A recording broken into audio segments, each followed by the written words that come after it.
quem acompanha o JT1. A gente está aqui no cemitério de Santo Amaro, no centro do Recife, onde está acontecendo agora o enterro de uma dessas vítimas dessa chacina, o José Carlos. Antes de eu falar sobre essa despedida dos parentes e amigos, a gente vai ver a reportagem completa do Marvin Barbosa explicando todo o caso. As cenas fortes mostram corpos amontoados e uma vítima que morreu dentro de casa com um tiro de 12 na cabeça. De acordo com a polícia, a chacina foi praticada por homens fortemente armados, que chegaram em 2 carros à rua Alto do Reservatório, no bairro de Nova Descoberta, zona norte do Recife. Os assassinos encontraram os 7 homens bebendo e usando drogas neste beco que dá acesso a várias moradias. Os criminosos mandaram as vítimas deitarem no chão e atiraram. De acordo com testemunhas que preferiram não gravar a entrevista, mais de 20 disparos foram ouvidos e as pessoas assustadas se esconderam dentro de casa. A perícia identificou que um dos homens foi morto com 10 tiros de pistola pelo corpo e que todos ficaram feridos com pelo menos um disparo de espingarda calibre 12. Os homens mortos foram identificados como Valdeci Sebastião da Silva, de 51 anos, Cláudio José da Silva, de 43 anos, Luiz Fernando da Silva Barbosa, de 25 anos, Silvânio José da Silva, de 36 anos, Luiz Herculano Alves Filho, de 40 anos, José Carlos Gomes Bezerra, de 37 anos e Cleiton José Bento, de 41 anos. Entre as vítimas, 3 são da mesma família. Valdeci era irmão de Cláudio e Cláudio era pai de Luiz Fernando. Sem se identificar, familiares das vítimas falaram que os homens costumavam se reunir para beber e usar drogas. Eles não suspeitam do que pode ter motivado a chacina. A única coisa que eles fazem é só beber mesmo, que era o vício dele e pronto. Mas não tive... Se seu irmão já foi preso, se alguém também próximo ali também já teve passagem pelo sistema prisional? Meu irmão não, nunca foi preso na vida não, nunca. Agora os outros não sei dizer não. Ninguém tem envolvimento com nada, todo mundo é trabalhador. Infelizmente, aconteceu isso. Sempre eu dava conselho, eu dizia, Fifi, te afasta, de onde tu converge, para onde tu vai, te afasta. Não tem necessidade, Fifi, tá trabalhando. Mas era uma cabeça dura, não tomava conselho de mãe, né? Sabe, esses jovens, né? Não tomam conselho da mãe. Eu senti que ele estava lá. Aí foi quando o policial depois me mostrou minha foto, um tiro moço na cabeça. Daqui para baixo estava normal, mas a cabeça só via um miolo, não sei o que era. Tão feio, tão feio. Qual o desejo da família agora? Oi, moço, eu queria ele vivo, mas sei que ele não volta mais. Eu só peço a Deus. De acordo com as investigações do Departamento de Homicídios e Proteção à Pessoa, o DHPP, 2 dos 7 homens tinham antecedentes criminais por homicídio e estupro. Nenhuma tem envolvimento com roubos, porque a gente levantou, né? Eles, segundo colaboradores, segundo a população da região, são pessoas que atualmente estavam trabalhando e se reuniam ali naquele imóvel para consumir drogas. Na cena do crime, a perícia encontrou cartuchos e projéteis de pistola 9mm, uma balança de precisão e outros indícios de que o local era usado para o uso de drogas. A informação, até o momento, é que só alguns deles eram alvos, né, e outros que tinham saído anteriormente eram os alvos realmente que os autores buscavam. Como eles chegaram lá e só encontraram uns, eles resolveram matá-los e também ceifar a vida de todos que estavam ali naquela que a gente chama vulgarmente de queima de arquivo. A principal linha de investigação da Polícia Civil é de que o grupo foi morto pela disputa do tráfico de drogas, mas a polícia também investiga se as vítimas da chacina tinham ligação com a gangue da moto. A gente vem realizando outras diligências e nenhuma indica para relacionar essas pessoas a qualquer tipo de roubo de moto. Inclusive, as informações é que eles sequer sabiam conduzir motocicletas. Testemunhas já foram ouvidas no DHPP. As investigações continuam para identificar os autores. Câmeras de segurança de algumas casas podem ter registrado a chegada e a saída dos assassinos. E a gente, inclusive, aproveita o espaço, né, para convocar toda a população, né, para contribuir, ou de forma presencial, prestando seu depoimento, ou também pelos canais de disque denúncia, né, procurando. A gente vai preservar todas as pessoas que queiram contribuir com a investigação para que a gente possa responder à altura, né, da forma que esses criminosos ceifaram a vida dessas pessoas. Os 7 corpos foram encaminhados para o IML do Recife.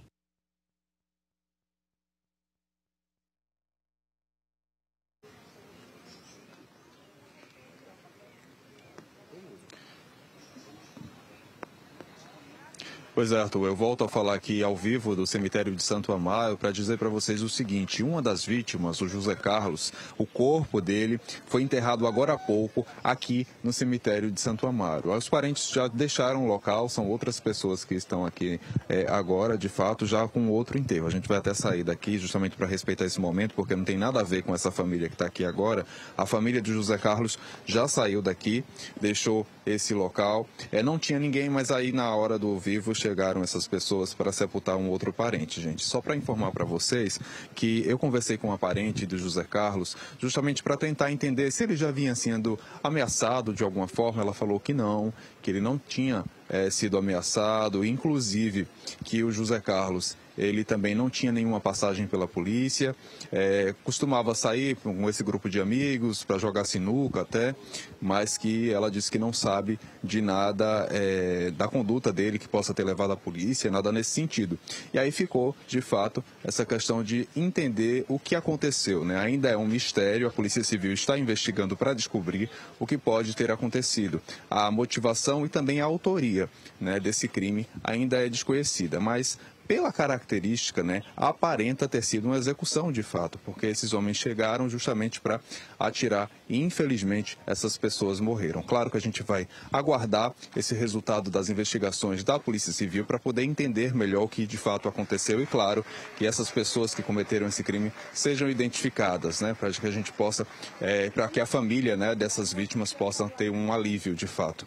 E aí é isso, Arthur, vou continuar acompanhando. Hoje tem um enterro previsto de uma outra pessoa, de uma outra vítima dessa chacina, né? 7 pessoas assassinadas dessa forma. Claro, esse crime chamou a atenção de todo mundo. Nas redes sociais só se fala sobre isso, né? Repercutiu muito. E aqui também, quando eu cheguei, os parentes muito abalados e com medo até, porque, claro, né, gente, fica esse receio, né? De quem fez isso, ninguém sabe. Foi o que uma parente me disse. Ninguém sabe, ninguém tem noção. Então, a gente fica, de certa forma, com esse receio, com esse medo. E, claro, a gente aguarda para saber, né, o que a polícia tem a dizer sobre esse fato. A polícia já se pronunciou, né, sobre esse assunto. E, claro, ao final das investigações é provável que haja também um pronunciamento, né? A gente vai aguardar para saber se esse pronunciamento vai acontecer, para poder entender de fato o que aconteceu, Arthur.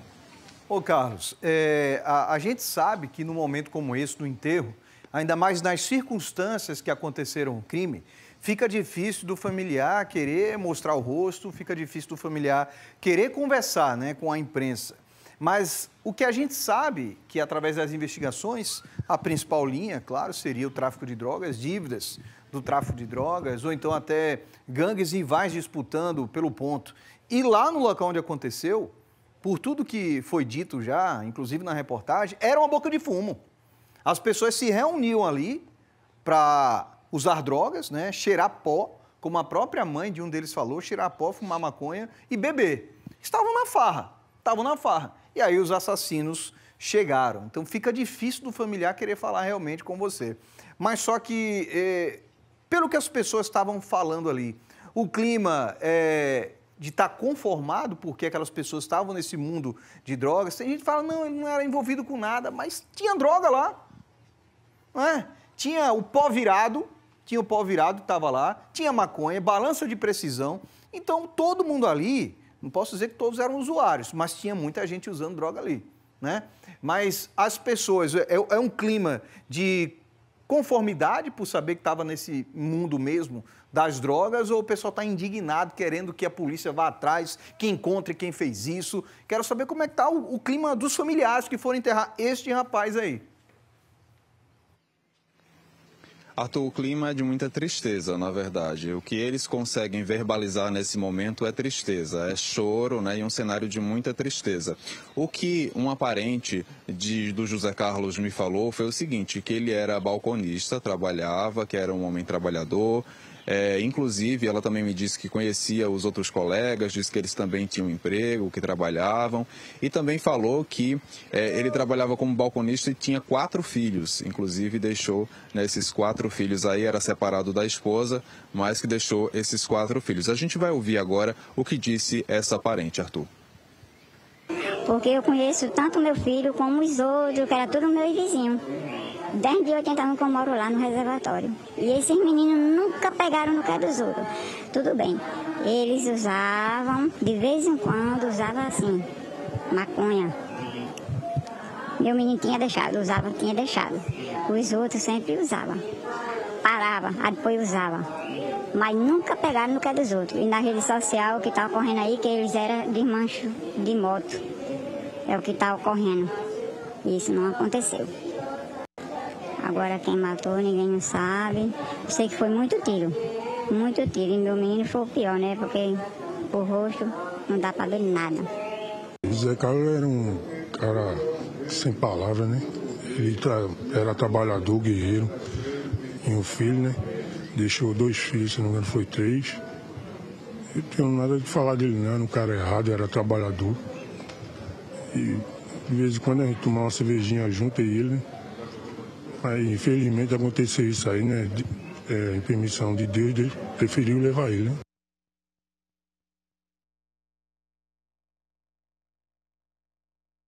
Com a gente, né, falou sobre essa situação.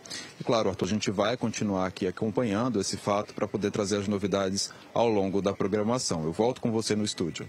Foi o que eu falei na minha conversa com você, que o próprio delegado falou, né? Que muitos ali eram trabalhadores, mas tinha gente envolvida. O problema é você estar no local onde tem pessoas, por mais que você não use droga, você está no local onde tem gente usando, pode ser problema. Pode ser problema. E tem outra coisa. As informações que chegaram até aos assassinos é de que os alvos principais deles estariam lá, nesse momento em que estava todo mundo bebendo e usando drogas. Repito, alguns usando drogas. Não vou generalizar porque só a investigação que vai dizer. Mas o que acontece? Os alvos principais não estavam lá. Isso aí, o que a gente já conhece do mundo do crime, é que 2 pessoas tinham passagem pela polícia aí. 2 pessoas, passagem pela polícia. Os outros não. Os outros não. E necessariamente não é quem tem passagem na polícia que está sendo procurado pelos assassinos. A gente não sabe quem estava devendo alguma coisa ou por que os assassinos foram matar. O que se sabe é que tinha alvo ali. Tinha alvo ali.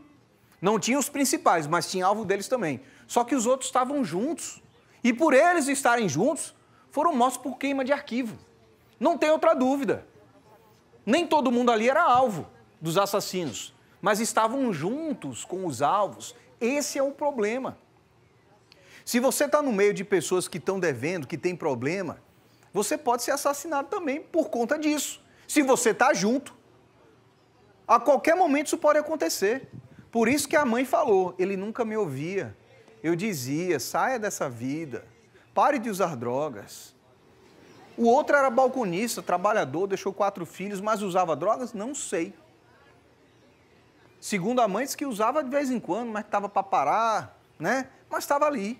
E outra, se você usa drogas, você vai comprar drogas. Se você compra a droga fiada e depois não paga, você sabe o que acontece, o traficante não vai ficar no prejuízo, o traficante vai atrás. Então, a gente sabe que a linha principal de investigação é essa. Tem outras que vão ser levadas para frente e a polícia vai estar trazendo outras informações para a gente. Mas o que se sabe é que essas 7 pessoas que estão aí morreram.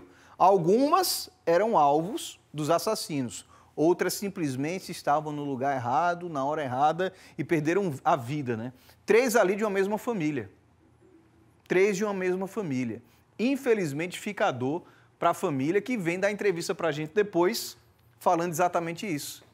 Que tem a tristeza agora, que deixou 4 filhos, que era um trabalhador. Mas olha o bolo de corpos que ficou, né? Um amontoado de corpos em um beco que é considerado uma boca de fumo. Não sou eu que estou dizendo, são as imagens que estão falando. Não sou eu que estou dizendo, é a polícia que está falando em relação à investigação. Se tem uso de drogas, bebida, todo mundo ali é conhecido como uma boca de fumo. tá? Então, infelizmente, são 7 pessoas mortas e a gente está aqui contando a história. Qualquer novidade, a gente vai estar trazendo para você aqui sobre o assunto, tá? Inclusive sobre possíveis investigações para encontrar esses 3 assassinos. Estavam com espingarda calibre 12 e pistolas, 389 milímetros, fortemente armados. E todos levaram disparos de espingarda, ou seja, estavam com raiva mesmo. E se não mataram quem queria matar, deixaram recado. E a gente vai estar aqui trazendo as investigações policiais também, quem sabe até a prisão ainda hoje.